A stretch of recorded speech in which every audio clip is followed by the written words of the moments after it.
காலேஜ்ல ஒரு பொண்ண லவ் பண்ணல நீ? கேள்விப்பட்டேன். அவளை கழட்டி விட்டுட்டு என்னையே கல்யாணம் பண்ண.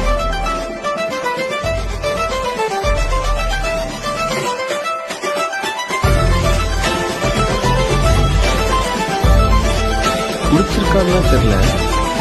ஆனா அது பொண்ணு அழுதுக்கு பார்க்கும்போது ஒரு மாதிரி இருந்துச்சு. லவ் பண்றேன்.